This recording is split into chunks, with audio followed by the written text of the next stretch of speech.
जय हिंद दोस्तों, स्वागत है आपका हमारे YouTube चैनल सरकारी नौकरी क्लिनिक पर। दोस्तों आपको बता दूं, आज हमारा सरकारी नौकरी क्लिनिक का परिवार 1000 सब्सक्राइबर पार कर चुका है। तो आप सभी का बहुत बहुत धन्यवाद। आज से हम UPSI के लिए मॉक टेस्ट सीरीज़ लाए हैं, जिसमें हम पॉलिटी के 40 क्वेश्चन करने वाले हैं। कहने के लिए तो ये 40 क्वेश्चन रहेंगे, पर हम इन्हें अच्छे से करेंगे। और ये UPSI के लिए नहीं, ये आपके सभी एग्ज़ाम के लिए मोस्ट इम्पोर्टेंट रहेंगे। तो जय माँ सरस्वती का नाम लेते हुए आज की वीडियो की शुरुआत करते हैं हम। आपने भाई हमारा चैनल सब्सक्राइब नहीं किया तो चैनल को सब्सक्राइब करें और बेल आइकन प्रेस कर लें, जिससे आने वाले वीडियो में आपको नोटिफिकेशन प्राप्त हो। तो आज के क्वेश्चनों की शुरुआत करते हैं। पहला क्वेश्चन है, किसने कहा था कि राष्ट्रपति का आपातकालीन अधिकार संविधान के साथ धोखा है? तो ये कहा किसने था? KM मुंशी ने प्रस्तावना के बारे में कहा था, और इसका पहले का सही ऑप्शन होगा C। KM नाइब्बर ने कहा था कि जो है राष्ट्रपति का आपातकालीन अधिकार संविधान के साथ धोखा है। दूसरे क्वेश्चन देखते हैं आज का, राष्ट्रपति शासन कब तक लगाया जा सकता है? तो राष्ट्रपति शासन अधिकतम 3 वर्ष तक लगाया जा सकता है, और ये जो है हर 6 महीने के बाद दोनों सदनों से पारित करवाना पड़ता है। तो जब ये दोनों सदनों से पारित होता रहेगा तो इसे 3 साल तक बढ़ाया जा सकता है। ओम्बुड्समैन का भारतीय प्रतिमान क्या है? पहले तो मैं ओम्बुड्समैन के बारे में बता दूं। ओम्बुड्समैन 1809 में स्वीडन में इसको बनाया गया था। और भारत का इसका प्रतिमान क्या है? भारत का प्रतिमान इसका लोकपाल है। क्या प्रतिमान है भारत का? इसका लोकपाल। अगले क्वेश्चन पे आते हैं हम। राष्ट्रीय मानवाधिकार आयोग के अध्यक्ष का कार्यकाल कितने वर्ष का होता है? राष्ट्रीय मानवाधिकार के जो अध्यक्ष का कार्यकाल होता है वो 3 वर्ष का होता है। अगले क्वेश्चन पे आते हैं। उत्तर प्रदेश लोक सेवा आयोग के व्यय किस निधि पर भारित होते हैं? तो किस निधि पर भारित होते हैं? उत्तर प्रदेश है। अगर मैं आपको पूछूं कि जो भारत है, संघ लोक सेवा आयोग जो होता है, उसका जो निधि होती है वो कौन पास करता है या कौन देता है? उस निधि को कौन भरता है? इस क्वेश्चन में यही पूछा गया है। तो कौन भरता है? आर्टिकल 322 में इसके बारे में दे रखा है कि जो यूपीएससी होगी उसको तो केंद्र देखेगा। कौन देखेगा? केंद्र देखेगा। और जो राज्य लोक सेवा आयोग होगा उसको राज्य देखेगा। कौन देखेगा? राज्य देखेगा। तो इसका सही आंसर क्या होगा? इसका सही आंसर होगा B, राज्य की संचित निधि पर। भारत के संविधान के अनुच्छेद 371 ख में निम्न राज्यों में से किसके लिए विशेष उपबंध प्रभावित हैं? 21 में लिखा हुआ है, अनुच्छेद 21 में, और इसका सही आंसर होगा असम। इसका सही आंसर क्या होगा? असम होगा। असम क्यों होगा? असम 371 ख में वो दे रखा है, आर्टिकल 371 ख में इसको विशेष प्राधिकार दे रखे हैं। निर्वाचन आयुक्त हटाया जा सकता है। निर्वाचन आयुक्त हटाया जा सकता है। कैसे हटाया जा सकता है? मुख्य निर्वाचन आयुक्त के परामर्श पर राष्ट्रपति द्वारा। किसके द्वारा हटाया जा सकता है? राष्ट्रपति द्वारा। किसके द्वारा हटाया जा सकता है? राष्ट्रपति द्वारा हटाया जा सकता है। और ये हटाया कैसे जा सकता है? मैं इसको बता दूं आपको कि आर्टिकल 124 में लिखा है, इसको हटाने की विधि कहीं नहीं है। जैसे उच्चतम न्यायालय के न्यायाधीश को हटाना है, उसी तरीके से हमें निर्वाचन आयुक्त को हटाना पड़ेगा। अगले क्वेश्चन पे आते हैं। सांसदों की अयोग्यता संबंधी विवाद पर कौन निर्णय लेता है? निर्वाचन आयोग। किसके परामर्श पर? राष्ट्रपति के परामर्श पर। अगले क्वेश्चन पे आते हैं हम। भारत में मताधिकार और निर्वाचन होने का अधिकार है। क्या है ये? विधिक अधिकार है। ये एक अधिनियम के अंतर्गत आता है। तो इसका सही आंसर होगा C। निम्न में से कौन सा चुनाव निर्वाचन आयोग द्वारा संपादित नहीं किया जाता? कौन सा चुनाव नहीं किया जाता? 43 में आएगा। इसका आंसर होगा D। दिनेश गोस्वामी समिति का संबंध था। किससे संबंध था? इसने निर्वाचन सुधारों में बहुत काम किया था, इसीलिए। और दिनेश गोस्वामी थे कौन? दिनेश गोस्वामी मैं आपको बता दूं, 1991 सरकार थी, 1991 की सरकार थी, 1990 की संयुक्त मोर्चा की सरकार थी, उसमें ही विधि मंत्री थे। कौन थे? विधि मंत्री थे। आम आदमी पार्टी क्या है? राज्य पार्टी है, राष्ट्रीय पार्टी है, क्षेत्रीय पार्टी है, पंजीकृत पार्टी है, या उपयुक्त में से कोई नहीं, उसमें से एक से अधिक? तो इसका आंसर होगा इसका E, ये राज्य पार्टी है। पहले ये राज्य पार्टी है, वैसे तो दिल्ली के लिए बनी थी, पर अब ये राष्ट्रीय पार्टी हो गई क्योंकि इसने पंजाब और यूपी में भी अभी इलेक्शन लड़ने वाली है। भारतीय राष्ट्रीय कांग्रेस में राष्ट्रीय शब्द प्रभावित है। राष्ट्रीय शब्द किससे प्रभावित था? ब्रिटिश शासन के विरुद्ध प्रतिक्रिया से प्रभावित था। भारत में मतदान के लिए प्रयोग की जाने वाली मशीन वीवीपैट का संस्करण क्या है? M1, Z1, M3, Z3। तो इसके लिए मैं आपसे एक क्वेश्चन और पूछूंगा कि जो ये वीवीपैट है इसकी फुल फॉर्म क्या होती है? तो इसकी फुल फॉर्म होती है, क्या होती है? Voter verified paper audit trail.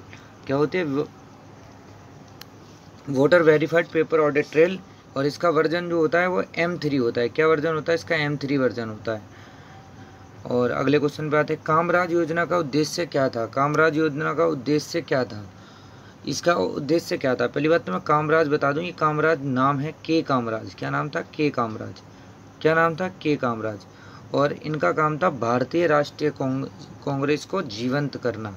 क्या काम था इनका? भारतीय राष्ट्रीय कांग्रेस को जीवंत करना। राजनीतिक दलों को संवैधानिक मान्यता कब प्राप्त हुई थी? इसको बता दूं, 1985 में हुई थी। दल बदल 52वें संविधान संशोधन द्वारा जो है 1985 में 10वीं अनुसूची में दल बदल लागू किया गया था, जब भी राजनीतिक दलों को संवैधानिक मान्यता प्राप्त मिली थी। निम्न विधेयकों में से किस एक का भारतीय संसद के दोनों सदनों द्वारा अलग अलग विशेष बहुमत से पारित होना क्या है? इसका होगा आंसर डी, संविधान संशोधन विधेयक। क्यों? संविधान संशोधन क्या है? विशेष बहुमत। इसमें क्या करना पड़ता है? जो विशेष बहुमत होता है इसका मतलब क्या है? कुल सदस्य के आधे से अधिक सदस्यों का उपस्थित और एवं मतदान करने वाले सदस्यों का 2/3 बहुमत से पारित होना ही क्या कहलाता है? संविधान संशोधन विधेयक कहलाता है। भारत का मैंने अभी बताया 52वां संविधान जो था ये किससे था? दल बदल से संबंधित था। निम्नलिखित में से किस संविधान अधिनियम को लघु संविधान अधिनियम कहा जाता है? क्यों और कहा क्यों जाता है? 42वां संविधान संशोधन अधिनियम। और इसे कहते क्यों है?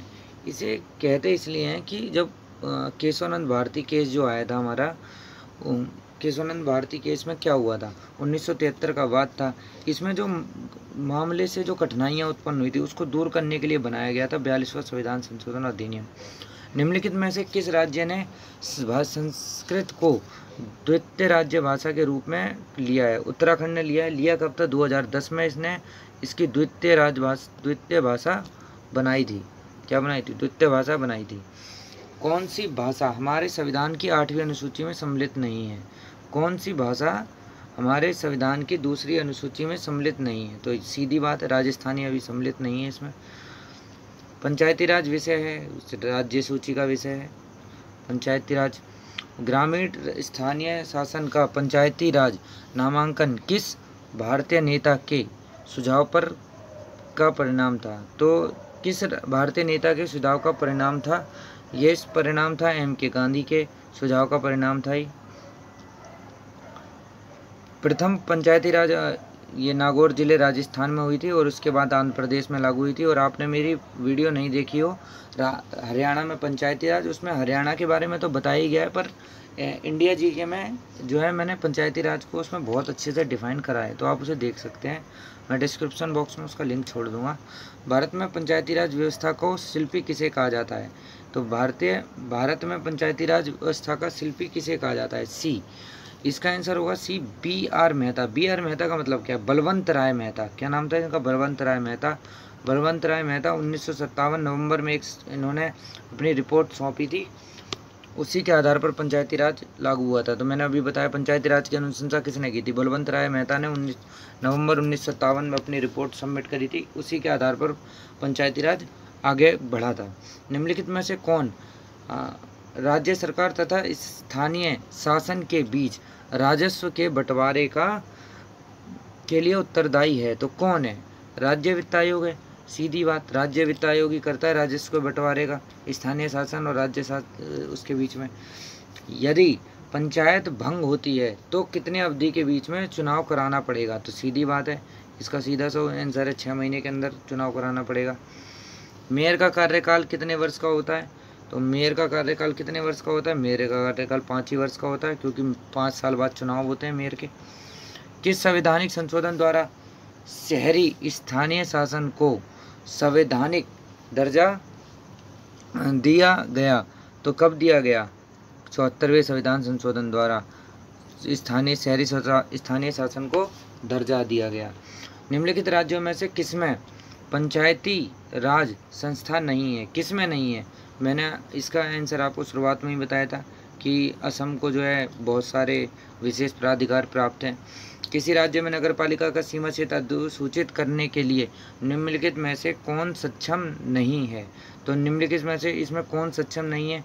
संबंधित राज्य और राज्य का राज्यपाल, वह इसमें अधिसूचित करने के लिए सीमा क्षेत्र को छेड़ने के लिए वो नहीं है। पंचायत निर्वाचन हेतु राज्य निर्वाचन आयुक्त नियुक्त किया जाएगा। किसके द्वारा नियुक्त किया जाएगा? तो भारत के मुख्य निर्वाचन आयुक्त द्वारा, भारत के राष्ट्रपति द्वारा और भारत के राज्य के राज्यपाल द्वारा, उपरोक्त में से कोई नहीं। तो इसका आंसर होगा राज्य के राज्यपाल द्वारा। जो राज्य के पंचायत के निर्वाचन होंगे उसके लिए वही नामित किया जाएगा। तो भारत में प्रत्येक पंचायत का कार्यकाल किस दिनांक से 5 वर्ष तक का होता है? अपने प्रथम अधिवेशन के लिए निर्धारित तिथि से। प्रथम अधिवेशन से निर्धारित तिथि से मतलब है कि जिस दिन वह जो उसका कार्य की तिथि थी उस दिन से लेके और अगली 5 साल तक। बहुजन हिताय बहुजन सुखाय आदर्श है, ये तो बहुत चर्चित नाम है, ऑल इंडिया रेडियो का था ये। निम्नलिखित राज्यों में से किसमें 1967 से 1971 के मध्य अधिकतम गठबंधन सरकारें बनाने का रिकॉर्ड बना था? 1967 से 71 में सबसे ज़्यादा गठबंधन सरकारें बिहार में बनी थी। ये क्वेश्चन बहुत पेपरों में रिपीट हो चुका है वैसे भी। और 2003 में गोरखाओं को ओबीसी का दर्जा किस सरकार ने दिया था? तो गोरखाओं को सब ओबीसी का दर्जा दिया किसने था? उत्तराखंड ने दिया था, सीधी बात है भाई। उत्तराखंड में ही 2010 में द्वितीय भाषा संस्कृत लेके आए थे ये लोग। निम्न में से किसने जिलाधीश को इस संस्थागत करिश्मा कहा था? किसने कहा था जिलाधीश को संस्थागत करिश्मा कहा था? रजनी कोठारी ने कहा था संस्थागत करिश्मा जिलाधीश को। राज्य सचिवालय के प्रशासन में मंत्रिमंडल को जाने वाली सभी नस्तियाँ किसके माध्यम से भेजी जाती हैं? तो ये किसके? मुख्य सचिव के माध्यम से भेजी जाती हैं राज्य सचिवालय को। भारतीय विदेश नीति जो तटस्थता पर आधारित थी को प्रारंभ किया गया था। भारतीय विदेश नीति को कब लागू किया गया था? तो ये जवाहरलाल नेहरू के द्वारा लागू की गई थी। और आज की वीडियो में बस इतना ही। और